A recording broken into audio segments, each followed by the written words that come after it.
My favorite topic. Exploitation, particularly labor exploitation in Web3. This comment was left on my video about DAOs and one of the DAOs that I'm checking out. Basically, DAO is like an LLC or corporation, but there's no hierarchy and it is a flat structure, meaning it is run by the community.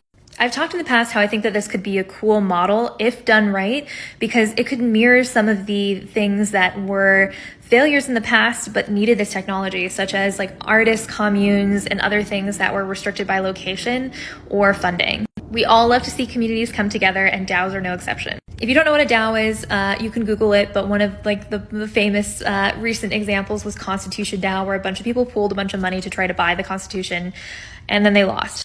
But the two DAOs that I'm checking out that I think are relevant to this are City DAO and Cabin DAO.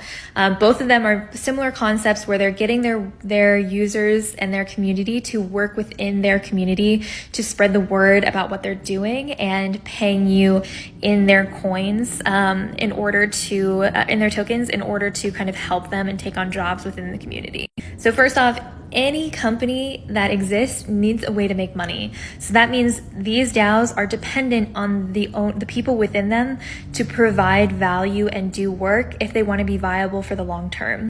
City DAO is interesting because they're buying parcels of land with their members' money. And both City DAO and Cabin DAO, you can buy an NFT that is then your membership to that DAO. But with Cabin DAO, you don't have to do that. You can just be part of it for free.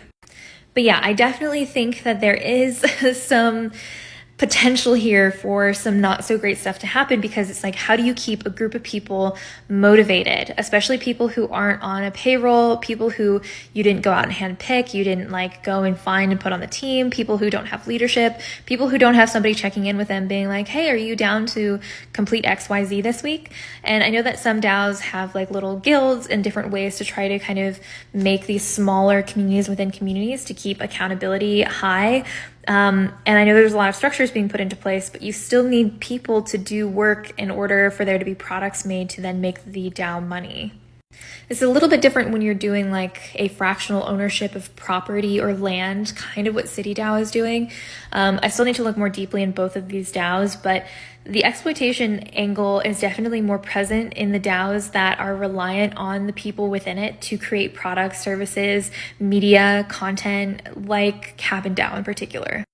And the scary thing with some of these things is if you are staking an NFT in order to have more voting shares or whatever, however the DAO is kind of operating, then if people just start leaving, the value of your NFT or your tokens could crash.